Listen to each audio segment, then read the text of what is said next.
Coucou, j'espère que vous allez bien. Aujourd'hui, on va parler audiobook. Vous voyez, quand je fais une intro, c'est hyper cringe. Je le dis tout le temps. Vous l'avez compris, vous l'avez vu dans le titre. Aujourd'hui, on va parler audiobook parce que c'est un support de lecture que j'ai découvert l'année dernière et je trouve qu'on n'en parle pas assez, mine de rien. En plus de pas en parler assez, j'ai l'impression qu'il y a des gens qui vouent une réelle haine à ce support de lecture, qui n'aiment pas et qui surtout... Enfin, ne pas aimer, c'est une chose, il n'y a aucun souci. Mais il y a plein de gens qui aiment bien dire mais c'est pas de la lecture. Genre, t'écoutes. Mais moi, en fait, pour moi, la lecture, c'est en mode, genre, vous voyez, j'ai ce livre. Si j'en découvre le contenu, si maintenant j'en absorbe le contenu, je connais l'histoire, je sais tout ce qui se passe dedans, genre, je sais chaque mot, enfin, j'ai écouté chaque mot, ben, c'est comme si je l'avais lu, quoi. Enfin, c'est comme si maintenant, quand vous étiez jeune, quand vos parents vous lisiez une histoire, ben, vous ne le lisiez pas. Et pourtant, c'était de la lecture parce que vous prenez connaissance de ce qu'il y a dans le livre. Enfin, en tout cas, c'est ma logique. Pour moi, les audiobooks, c'est de la lecture au même titre que la lecture classique. Je vois pas le problème. Aujourd'hui, je vais donc vous parler des applications d'audiobook que j'ai pu tester, ce que j'en ai pensé, quels sont mes préférés, etc. Mais je vais aussi vous faire une sélection de quelques audiobooks que j'ai aimés parce que je tiens à dire que oui, c'est sympa d'écouter des audiobooks. En revanche, faut vraiment accrocher avec la voix du narrateur. Moi, il y a des audiobooks que j'ai détestés, pas parce que l'histoire n'était pas intéressante, mais vraiment parce que j'arrivais pas à me faire à la façon dont c'était narré. J'avais vraiment du mal. Et ça arrive plusieurs fois. Du coup, on va en parler. Je vais commencer par vous parler des applications que j'ai déjà pu utiliser. On va commencer par la plus classique, Audible. Audible, du coup, c'est une application qui appartient à Amazon, si je vous dis pas de bêtises, et du coup, ils produisent leur propre audiobook, et c'est une application qui marche par système d'abonnement, mais aussi par système d'achat. Je dis ça, je dis rien, mais si vous voulez tester Audible gratuitement pendant un mois, il y a un lien dans la description, donc n'hésitez pas à aller faire un tour, c'est totalement gratuit pour vous, et moi je gagne de l'argent. Si je vous dis pas de bêtises, le système d'abonnement Audible, c'est 10 € par mois, et en fait, ça vous donne un crédit. Donc vous pouvez lire qu'un seul livre, et en fait, ce qui est un petit peu contraignant, c'est le fait que en fait vous pouvez vraiment acheter qu'un seul livre avec ce crédit. Vous pouvez pas en tester un et vous dire j'aime pas. Enfin apparemment on a le droit, mais je sais pas si c'est réel. Donc bon, sachez qu'en fait vous avez qu'une seule chance et du coup faut pas se louper sur le choix de l'audiobook. À côté de ça, vous pouvez acheter des audiobooks directement, mais je les trouve un petit peu onéreux. En général c'est 20-30 €. Après, enfin je pense que c'est normal parce qu'il faut bien payer. Les narrateurs sont des acteurs en général. Il y a vraiment une émotion qui est mise dans la narration. Du coup voilà. Et il y a quelques audiobooks qui sont gratuits. Enfin, vous avez juste à vous inscrire et ils sont disponibles gratuitement. Mais en général, vous vous doutez bien, ça inclut pas les nouvelles sorties, les nouveautés, ce qu'on lit nous de manière générale. Mais bon, c'est toujours bon à savoir, il y a quelques livres qui sont proposés gratuitement. Moi, ce que je trouve cool avec Audible, c'est vraiment le fait que le catalogue est vraiment hyper étoffé. Il y a des livres qui sortent vraiment en parallèle de la sortie physique. Et du coup, ça, c'est hyper sympa. Et en soi, j'ai rien de négatif à dire sur Audible, à part que peut-être je trouve un petit peu l'abonnement un petit peu onéreux par rapport à ce qu'il propose. Mais bon, ce qui est sympa, c'est qu'on peut trouver pas mal de périodes d'essai gratuites. Il y a plein d'influenceurs qui ont des liens. Donc, n'hésitez pas à en profiter si vraiment ça vous intéresse, enfin vraiment ça vous plaît. Souscrivez à l'abonnement, quoi. Mais voilà. Mais si vous voulez tester gratuitement, je vous le redis, il y a un lien juste en bas. La deuxième application que j'ai eu l'occasion de tester, c'était BookBeat. J'étais en collaboration avec eux. Et moi, j'ai trouvé l'application vraiment hyper sympa. Alors là, encore une fois, on a un abonnement qui tourne autour des 10 €, peut-être 12, dans ces eaux-là. Et en fait, cet abonnement vous permet d'avoir un nombre d'heures d'écoute. Et je trouve que c'est hyper sympa parce que, admettons, maintenant je commence un audiobook, j'apprécie pas trop. Ben, je vais pas continuer à gaspiller mes heures sur cet audiobook-là, je vais juste passer à un autre audiobook. Je sais qu'il y a un abonnement qui fait genre 50 heures. Et du coup, je trouve ça assez sympa parce que tu peux lire à peu près 2 audiobooks et demi par mois. Et vraiment, c'est hyper sympa. Et bien sûr, il y a des recharges, on peut rajouter des heures si jamais on le souhaite et tout. Je trouve que l'abonnement est très intéressant. Malheureusement, il n'y a plus de période d'essai gratuite sur ce site, donc bon. Mais il y a très souvent comment dire, des promotions. Donc n'hésitez pas à vous inscrire à la newsletter, ils envoient des mails quand il y a des promotions, c'est vraiment bien. Le seul inconvénient avec BookBeat, c'est que le catalogue est pas hyper étoffé. En fait, ils produisent pas leurs audiobooks, ils les rachètent ou ils les louent, je sais pas, à d'autres plateformes. Donc vous allez en trouver certains, bien évidemment. Moi, j'ai trouvé ça génial quand j'ai pu tester. Mais voilà, le catalogue est pas hyper fourni.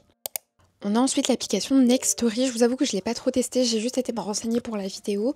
Mais en gros, si j'ai bien compris, il y a un abonnement à 10 € par mois qui permet d'avoir une quinzaine d'heures d'écoute. Donc l'équivalent d'un audiobook finalement. Apparemment c'est bien, je sais que le catalogue est assez étoffé. Et encore une fois, si vous voulez tester gratuitement, je sais qu'il y a plein d'influenceurs en collab avec eux. Donc vous pouvez trouver des liens ailleurs. Si je dis pas de bêtises, Gladys en a un. Je sais pas, mais je sais que de toute façon, écrivez Nextory sur TikTok et vous allez voir tous les influenceurs en collaboration avec eux. Donc vous allez pouvoir tester gratuitement. Mais apparemment, le catalogue est plutôt assez fourni et ça a l'air bien. Après, en fait, pour moi, 10 € pour 15 heures, bah, c'est l'équivalent de Audible avec 10 € pour un audiobook. Donc bon, après je pense que c'est les prix du marché et c'est ok parce que ça coûte pas rien finalement de produire un audiobook parce qu'il faut payer tout le monde, enfin faut payer toute la chaîne du livre, faut louer des studios, etc. Donc c'est assez compliqué. Mais voilà, vous savez que vous avez Nextory. Depuis peu sur Spotify, on a également des audiobooks, genre si vous avez un abonnement classique, vous avez 12 heures d'écoute offertes par mois. Le catalogue n'est pas encore hyper étoffé, mais j'ai l'impression qu'ils ajoutent vraiment des livres assez fréquemment. Genre là, j'ai fait un tour sur le catalogue il n'y a pas très longtemps, et il y a vraiment des livres, il y a vraiment des livres très intéressants qui sont des sorties récentes, etc. Donc je pense que ça peut valoir le coup de jeter un œil. Et si jamais vous pouvez acheter des recharges pour lire davantage. Moi je trouve ça hyper intéressant parce que c'est dans votre abonnement Spotify. J'ai vu que lorsqu'ils avaient annoncé ça, il y a plein de gens qui avaient critiqué parce qu'ils étaient en mode mais 12 heures d'écoute c'est rien. Il y a plein d'audiobooks qui font moins de 12 heures d'écoute, donc moi je trouve ça très très bien. Et puis on paye pas plus quoi, c'est le prix de l'abonnement Spotify qu'on paye de base. Et du coup voilà. Par contre si vous êtes sur un abonnement famille, ce qui est mon cas, mais moi je suis la mère de la famille, donc moi j'y ai droit. Mais je sais que toutes les personnes qui sont sur mon abonnement famille n'y ont pas droit. Genre c'est vraiment sur les abonnements individuels. Et je crois que si vous êtes sur un abonnement duo ou plus, il n'y a que la personne qui paye de base qui a le droit à ces heures d'écoute. Il y a beaucoup de personnes qui m'ont demandé à quel moment on écoute des audiobooks parce que c'est vrai que ça demande un peu de concentration. Et du coup, moi pour ma part, je suis quelqu'un qui est distrait hyper facilement, donc je vais pas vous mentir, mes audiobooks, je les écoute en x2. Il y a des fois, je les écoute même en x2,5 et j'ai déjà été jusqu'à x3. C'est pas dans une volonté de finir plus vite, c'est juste que je suis incapable de me focus et je trouve que le rythme de parole des audiobooks est vraiment très lent. Et du coup, je peux pas me focus sur un audiobook en x1 parce que j'ai l'impression qu'on parlerait tout simplement comme ça et du coup, c'est soporifique. Et du coup, je suis vraiment obligée d'écouter en x2, etc. Et en fait, je commence en x2. Je commence en x1,7. Puis au bout de 10 minutes, je passe à x2. Et en fait, si ça fait trop longtemps que j'écoute sans faire de pause, je suis obligée d'augmenter la cadence parce que mon cerveau s'habitue à la vitesse. Mais bon, il faut sachez que je regarde absolument tout ce que je regarde en x2. Donc c'est pas genre choquant pour mon cerveau. Mais du coup, les moments où moi je suis le plus concentrée lorsque j'écoute un audiobook, c'est lorsque je fais des tâches manuelles, des tâches ménagères, lorsque je suis dans le métro et lorsque je conduis. En fait, il faut que soit vous fassiez un truc de vos mains, genre un truc qui demande pas forcément de réflexion. Genre par exemple, quand je fais des colis pour mon site, ben j'écoute un audiobook. Je sais que du coup le temps passe et j'arrive à rester focus. Dans les transports aussi c'est plutôt pas mal, mais il faut vraiment mettre son casque en réduction de bruit parce que sinon c'est compliqué. Et sur les trajets en général c'est bien parce que vous êtes focus sur la route et en soi c'est pas comme si vous pouviez faire autre chose. Donc voilà, ça c'est mes moments de lecture audiobook en tout cas. Sélection d'audiobooks qui sont très bien lus selon moi. Je vais commencer avec l'audiobook de La femme de ménage. J'ai pas trouvé l'histoire exceptionnelle, mais en fait, étant donné que j'aimais beaucoup la narration, je suis allée jusqu'au bout et il est vraiment sympa. Allez l'écouter si vous n'avez pas encore découvert l'œuvre. L'audiobook de The Perfect Match de Lila Mars. Alors, c'est pas un livre que j'aurais pu lire. Je ne l'aurais jamais lu parce que c'est trop jeunesse pour moi. C'est un peu trop jeunesse pour moi. Mais la narratrice le lit vraiment super bien et du coup, ça m'a vraiment happée.